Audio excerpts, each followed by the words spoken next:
idea for the Coffee With series originated with the folks at Vicksburg Daily News, and as we sat and discussed it, we thought it would be interesting to talk to people in Vicksburg about interesting jobs that people have, events they're planning, volunteer work they're doing, positive things that people are doing in Vicksburg. Some of the guests that we have coffee with you'll probably know and recognize, but my guess is that most of them you may have never heard of or met before you saw them here with us having coffee. These are people who are quietly behind the scenes with great dedication doing things that make a difference for the lives of all of us who live in Vicksburg. So we hope that you enjoy this new Coffee With series with Vicksburg Daily News. Well, today I'm having coffee with Harley Caldwell, who is the broker and the owner of Coldwell Banker. And Harley, the reason I wanted to have coffee with you is I know that you and Anita Tarnabine, who is a very good friend of yours and also a realtor in your office, died almost a year ago of breast cancer. Is that correct? That's correct, yeah. And you were in the process of starting a foundation in memory of Anita. And I wanted to talk to you about that, get some information what the whole thrust of the foundation is, and where you are in the planning stages with it. Okay. Well, we're not as far as we should be in the planning stages, but we're getting there. We're certainly getting there. And Anita was just a great person. She was just a wonderful, wonderful human being.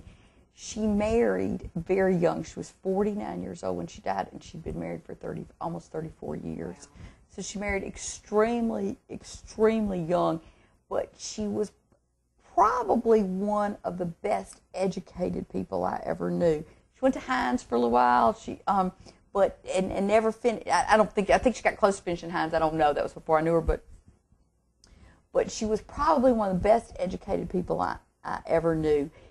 Anita always knew like which fork to use and which wine to order, and she read all the time. She always read, and sometimes she read like I read. Sometimes we read trash. Sometimes we read fun stuff. Sometimes we read.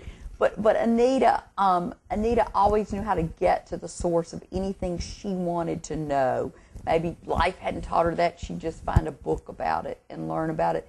So her love of reading really pole vaulted her into the real estate business and into being a very successful realtor. It just gave her a great life. She had a great life even though it was cut short.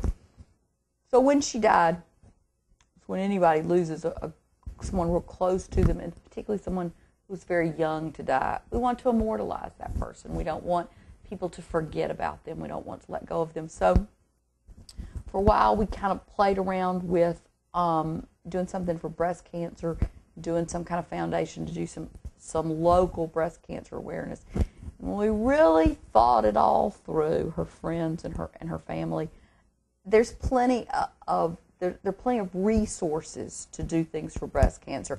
Her family's working in the Susan B. Komen Walk in Baton Rouge this weekend. There are plenty of avenues and resources to deal with, to do something for breast cancer, to be aware of breast cancer. But Anita's real love in life was reading.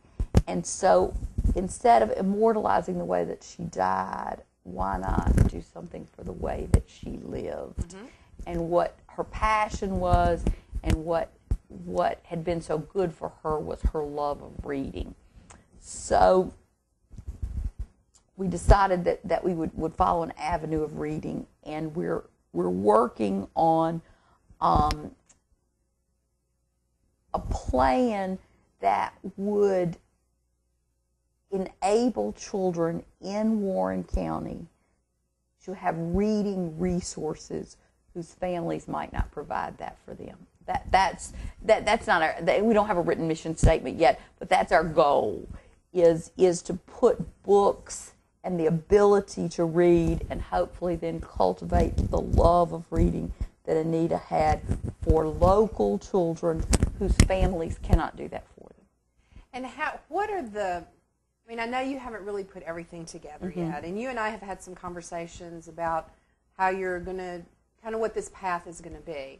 What are some of the things you're thinking about doing to support the foundation? You mean to make money for the foundation? Yes. We know what we want to do with the money, what to do to make it. one thing that we're going to do is we're going to do at least once a year a tour of homes. Anita sold real estate. She's very good at selling real estate, and we open houses all the time, and we do that in order to sell them. So we're going to open houses that people would like to see, homes that have been decorated really well for the holidays, or homes that lots of people have driven by and said, you know, I'd like to go in there and I'd like to see that. So we anticipate that we will do at least once a year, we'll do a big Christmas tour of homes. We probably will have to do a few other fundraisers too, but that'll be our main thrust annually, is that, because it's about Anita. And you'll sell tickets. We'll sell tickets. That's how it'll be a fundraiser. We'll get 3 to 6 homeowners who have fabulous houses who will let us troop the public through their local houses, and then we'll sell tickets. That sounds fantastic. Mm-hmm. I know you're involved in some other things in the community as well, and you do volunteer work, and you're in garden clubs and all those kinds of things. What is the passion that you have for contributing so much to this community? Because our whole Coffee With series is about people who are doing something to make a difference in the lives of many people in Vicksburg, and you are definitely one of those people. Well, I don't know how much I do for Vicksburg. I don't do as much for Vicksburg as Vicksburg has done for me. That is definitely a true statement. Vicksburg is a wonderful town. It is. I grew up here. My parents grew up here.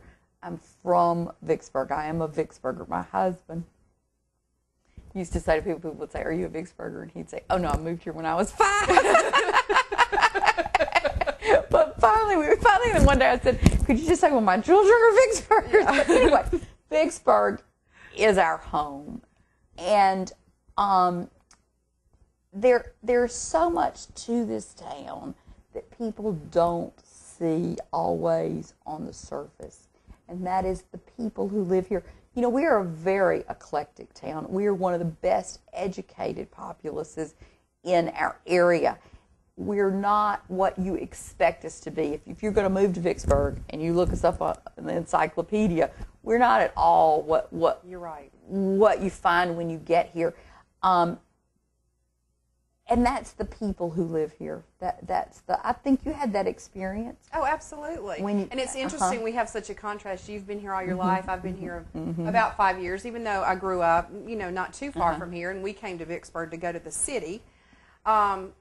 But, of course, I mean, I love this town. People have welcomed me with open arms and made me feel like I live here. I've lived here all my life. All your life. Yeah. And that is what makes Vicksburg the community that it is. And there are always going to be something that can be improved in any situation. There are always going to be people who need a little help up, or there's going to be a situation that can be bettered. And Vicksburg has people who are willing to make that commitment to their community. Harley, thank you so much for coming and having coffee with me today. I appreciate it. And we look forward to hearing more about the Anita Tarnabine Foundation. Thank you. Thank you.